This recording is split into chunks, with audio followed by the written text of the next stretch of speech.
Hello dear students. तो इसके पहले वाले वीडियो लेक्चर में मैंने आपको 83 तक बताया था क्वेश्चंस इम्पॉर्टेंस। उसके आगे के क्वेश्चंस देख लेते हैं। 84 नंबर पे संघ का कार्य है नसिका और मुंह गुहाओं को अलग करने के लिए, अधिक वायु संचलन की अनुमति देने के लिए, सतह क्षेत्र को बढ़ाने के लिए। दो ऑप्शन उसमें दिए हुए थे। मैंने कहा था आपको नेक्स्ट वीडियो लेक्चर में इसका आंसर बताएंगे।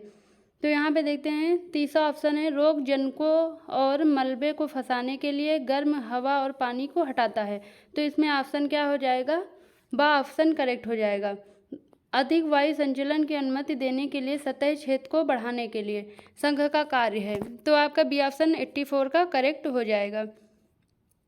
नेक्स्ट क्वेश्चन देखते हैं 85 पे। ऑक्सीजन के लिए रसायन ग्राही पाए जाते हैं। ऑक्सीजन के लिए रसायन ग्राही कहाँ पाए जाते हैं? फेफड़े में पाए जाते हैं। तो आपका 100 ऑप्शन करेक्ट हो जाएगा। नेक्स्ट देखते हैं 86 पे। बैरल चेस्ट से क्या तात्पर्य है? बैरल चेस्ट क्या होता है, उससे क्या तात्पर्य होता है? तो यहाँ पे देखते हैं ऑप्शन दिए हुए हैं आपके। एल्वेलाई की लोच कम हो रही, गैसों की अत्यधिक विनिमय, टीबी, उपयुक्त सभी। तो इसमें से ऑप्शन क्या हो जाएगा आपका? एल्वेलाई की लोच कम हो रही है, तो बैरल चेस्ट काम आता है। तो आपका ऑप्शन करेक्ट हो जाएगा। 87 पे देखिए रक्त कोशिका पर ऑक्सीजन किससे बंधती है? रक्त कोशिका पर ऑक्सीजन किससे बनती है? तो सभी लोगों को पता है हीमोग्लोबिन से। हीमोग्लोबिन का काम क्या होता है? ऑक्सीजन कैरी करना, ऑक्सीजन को लाता है। तो आपका बा ऑप्शन करेक्ट हो जाएगा। 88 पे देखिए खड़े होने पर श्वसन होता है उच्च। खड़े होने पे श्वसन कैसा होता है? उच्च होता है, अधिक होता है। तो ऑप्शन आपका करेक्ट हो जाएगा। नेक्स्ट देखते हैं क्वेश्चन 89 पे। रक्त और कोशिकाओं के बीच गैस विनिमय है। तो आपका आंतरिक श्वसन जो होता है गैस विनिमय होता है। तो आपका द ऑप्शन करेक्ट हो जाएगा। 90 पे देखते हैं स्वर यंत्र ध्वनि कैसे उत्पन्न करता है। स्वर धन जो होता है स्वर यंत्र होता है, ध्वनि कैसे उत्पन्न करता है? तो ऑप्शन में है आपका कंपन, फोल्ड खुले और बंद होते हैं, सूज जाते हैं, आराम करते हैं और सिकुड़ते हैं।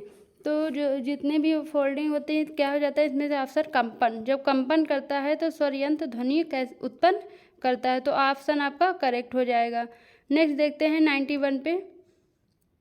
शरीर का वह भाग जिसमें नाक, मुंह, ग्रसनी, एपिग्लॉटिस, स्वर यंत्र और श्वास नली होती है। तो आपका ऑप्शन करेक्ट हो जाएगा upper respiratory system. Upper respiratory system में आपका नाक, मुंह, ग्रसनी, एपिग्लॉटिस और स्वर यंत्र पाया जाता है। नेक्स्ट देखते हैं 92 पे। संक्रामक रोगों के फैलने से रोकने के निम्न उपाय हैं। सूचना, पृथक्करण, प्रतिरक्षण, इनमें से सभी। तो उपयुक्त तो सभी हो जाएंगे। सूचना भी जरूरी होता है, पृथक्करण भी, प्रतिरक्षण भी। तो संक्रामक रोगों फैलने के लिए निम्न उपाय हैं। तो उपयुक्त सभी द ऑप्शन आपका करेक्ट हो जाएगा। नेक्स्ट क्वेश्चन देखते हैं 93 पे। आंत, ज्वर, विसूचिका, पेचिश, अतिसार आदि के रोगी के मल मूत्र का निसंक्रमण करने में के उपयोग में होता है कार्बोलिक एसिड। कार्बोलिक एसिड का उपयोग किया जाता है। नेक्स्ट देखते हैं 94 पे। डिप्थीरिया रोग फैलता है। डिप्थीरिया रोग किससे फैलता है? तो आपका ऑप्शन करेक्ट हो जाएगा जीवाणुओं के कारण डिप्थीरिया रोग फैलता है। नेक्स्ट देखते हैं खसरा रोग का उद्भवन काल है। खसरा हो जाता है तो उसका उद्भवन काल कितना होता है? 7 से 14 दिन तक। 7 से 14 दिन तक आपका रहता है। नेक्स्ट देखते हैं 96 पे। डिक टेस्ट किया जाता है स्टारलाइट ज्वर होने पर, डिप्थीरिया होने पर, मम्प्स होने पर एंड कुरकुर खांसी होने पर। तो आपका स्कारलाइट ज्वर होने पर डिक टेस्ट किया जाता है। तो याद रखिएगा, बहुत अच्छे से आप लोग रीड करिएगा क्वेश्चन को। 97 पे देखिए चिकन पॉक्स का उद्भव काल है। चिकन पॉक्स का उद्भव काल क्या होता है? 10 से 12 दिन होता है। 10 से 12 दिन चिकन पॉक्स के सिम्टम्स होते हैं। नेक्स्ट देखते हैं 98 पे देख लेते हैं। नेत्र की भांति इंद्रियां हैं कान, दांत, बाल, उपयुक्त में से कोई नहीं। इंद्रियां आपको 5 होती हैं, तो आप लोगों को इसमें से ऑप्शन हो जाएगा आपका कान। आँख, नाक, कान, त्वचा, ये सारी हमारी क्या होती हैं? इंद्रियां होती हैं। 99 पे देखिए, आकार व आकृति के आधार पर शरीर में कितनी हड्डियां होती हैं?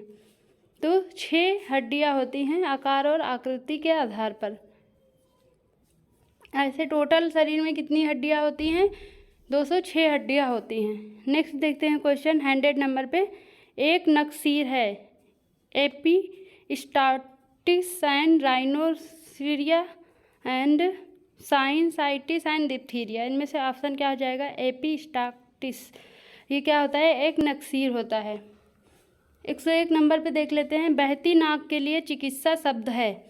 बहती नाक जो होती है, चिकित्सा शब्द क्या होता है? पार्टूसिस होता है, साइनसाइटिस होता है, राइनोरिया होता है, डिस्फोरिया होता है। तो आपका पार्टूसिस हो जाता है, बहती नाक के लिए चिकित्सा शब्द होता है।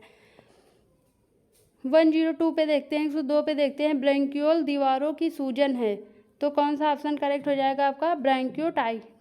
ब्रैंक्योटिस। ब्रैंक्योटिस क्या होता है आपका? ब्रैंक्यूल दीवारों की सूजन होती है।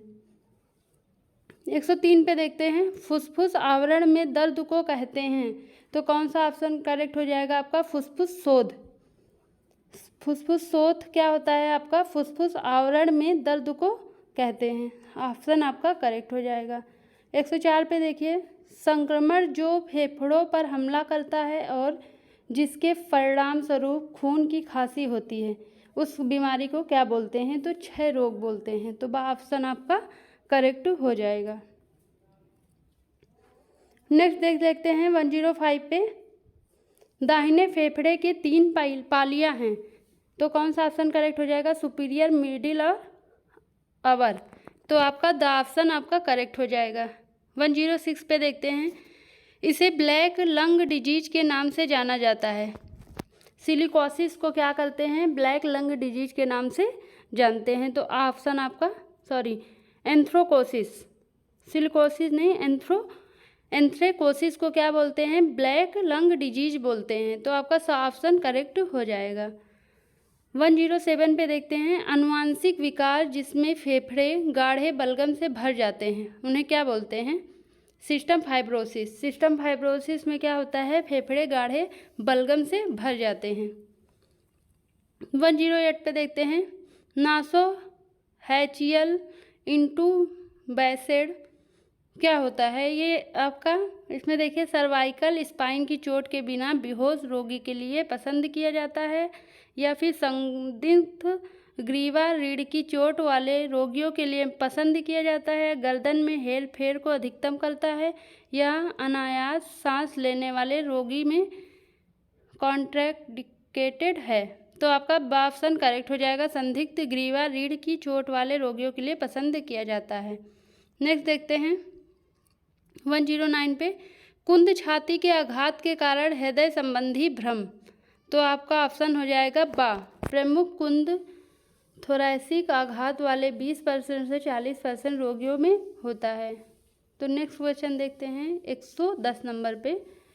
American college of surgeon committee on trauma की सिफारिशों के अनुसार निम्नलिखित में से किस मरीज को ट्रामा सेंटर ले जाया जाना चाहिए?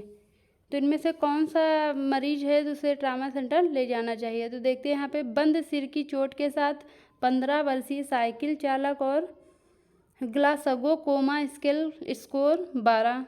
23 वर्षीय पुरुष हमले का शिकार, पीठ पर छुरा घोंपने के साथ सामान्य महत्वपूर्ण लक्षण और श्वसन संकट। तीसरा ऑप्शन है आपका 3 वर्षीय शिशु यात्री, संयम, मोटर वाहन दुर्घटना में सामान्य महत्वपूर्ण संकेतों के साथ और पेट की दीवार की चोट के अलावा कोई स्पष्ट चोट नहीं, उपयुक्त सभी। तो ट्रामा सेंटर इन सभी मरीज को ले जाना जरूरी होता है। तो आपका उपयुक्त सभी हो जाएगा, द ऑप्शन करेक्ट हो जाएगा। 111 पे देखते हैं। सिर की चोटों के बारे में निम्नलिखित में से कौन सा कथन असत्य है? तो यहाँ पे देखते हैं। ऑटो दुर्घटना से होने वाली अधिकांश मौतें सिर में चोट लगने के कारण होती हैं, या अकेले सिर की चोट अक्सर सदमे पैदा करती है। एक तीव्र और पूर्ण तंत्रिका संबंधी परीक्षा आघात रोगी के प्रारंभिक मूल्यांकन का हिस्सा है। या फिर ऑप्शन है लास्ट, धमनी ऑक्सीजनकरण का अनुकूलन प्रारंभिक चिकित्सा का हिस्सा है। तो आपका बा ऑप्शन करेक्ट हो जाएगा। अकेले सिर की चोट अक्सर सदमे पैदा करती है, तो बा ऑप्शन करेक्ट हो जाएगा। 112 पे देखते हैं, मैक्सिलोफेशियल ट्रामा के बारे में निम्नलिखित में से कौन सा कथन असत्य है। तो आपका बा ऑप्शन जो होता है, मेबल चेहरे के फ्रैक्चर का सबसे आम स्थल है, तो ये ऑप्शन आपका गलत है। नेक्स्ट देखते हैं 113 नंबर पे, थोरैसिक आघात वाले कितने प्रतिशत रोगियों को थोरैसिकोटॉमी की आवश्यकता होती है। तो 10 से 15% रोगियों को थोरैसिकोटॉमी की आवश्यकता होती है, तो ऑप्शन आपका करेक्ट हो जाएगा। 114 नंबर पे देखते हैं, रेडियोग्राफिक निष्कर्षों में एक फटे थोरैसिक महाधमनी का संकेत शामिल है।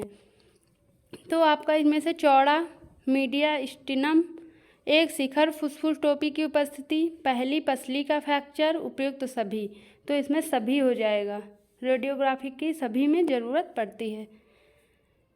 नेक्स्ट देखते हैं 115 नंबर पे, डायग्नोस्टिक पेरिटोनियल लैवेज के बारे में निम्नलिखित में से कौन सा कथन असत्य है। तो आपका चारों ऑप्शन आप पढ़ लीजिएगा। ए ऑप्शन देखिए, डीपीएल पेट में बंदूक की गोली के घाव के लिए पसंद की नैदानिक प्रक्रिया है जिसमें कोई स्पष्ट अंतर पेट की चोट नहीं है, तो ऑप्शन आपका करेक्ट हो जाएगा। 116 पे देखते हैं, बच्चे की हड्डी आसानी से टूटती नहीं है बल्कि हरी टहनी की तरह झुक जाती है, इसे कहते हैं कच्ची टूट। इसे क्या बोलते हैं, कच्ची टूट बोलते हैं। जैसे बचपन में छोटे बच्चों के हड्डियाँ फ्रैक्चर नहीं होती थी, मुड़ जाती थी, तो वैसे ही कच्ची टूट होती है, तो इसमें ऑप्शन आपका करेक्ट हो जाएगा। 117 में देखिए, निम्नलिखित में से कौन सा कथन सही है। तो आपका तीसरा नंबर देखिए, ऑप्शन करेक्ट है, मोटर वाहन दुर्घटनाएं एमवीए जिसमें नशे में धुत चालक शामिल है सभी एमवीए मौतों के 50% के लिए जिम्मेदार है। 118 पे देखिए, कार्डियक टेम्पोनेड के निदान और उपचार के संबंध में निम्नलिखित में से कौन सा कथन सही है। तो आपका थर्ड ऑप्शन सही हो जाएगा, लगभग 15% सुई पेरिकार्डियोसिस गलत नकारात्मक परिणाम देते हैं, तो आपका सा ऑप्शन करेक्ट हो जाएगा। 119 पे देखते हैं, आमतौर पर अत्यधिक पोस्ट प्लेनेक्टोमी सेप्सिस के सिंड्रोम की विशेषता है, तो आपका ऑप्शन हो जाएगा द ऑप्शन, तेजी से प्रकट होने वाले सेप्टिक शॉक का एक सिंड्रोम एंटीबायोटिक चिकित्सा के प्रति अनुत्तरदायी 50% की औसत मृत्यु दर के साथ, तो आपका द ऑप्शन करेक्ट हो जाएगा। 120 पे देखते हैं, निम्नलिखित में से कौन सा कथन आघात मृत्यु दर के समय पैटर्न के संबंध में सत्य है। तो आपका ब ऑप्शन करेक्ट हो जाएगा। एक दूसरी मृत्यु दर चोट लगने के कुछ घंटों के भीतर होती है और इस समयावधि में मृत्यु के साथ आघात और तेजी से परिवहन प्रणालियों के विकास के साथ स्पष्ट रूप से कम हो जाता है, तो ब ऑप्शन आपका करेक्ट हो जाएगा। मैंने आपको 100 क्वेश्चन बताए थे जिनमें बहुत सिंपल से क्वेश्चन थे, 1 लाइन क्वेश्चन थे, उनका आंसर देना था, लेकिन ये भी क्वेश्चन आपके इम्पॉर्टेंट है। ये ऐसे क्वेश्चन आपके एग्जाम में पूछे जाएंगे, तो आप चारों ऑप्शन पढ़ लीजिएगा, अच्छे से देख लीजिएगा कौन सा ऑप्शन करेक्ट है, उसी में आप टिक करिएगा। 120 तक आज मैंने आपको इस वीडियो लेक्चर में क्वेश्चन बताए हैं, इसके आगे के क्वेश्चन नेक्स्ट वीडियो में बताऊँगी। तब तक आप लोग ये अच्छे से रीड करिए। Okay, thank you students.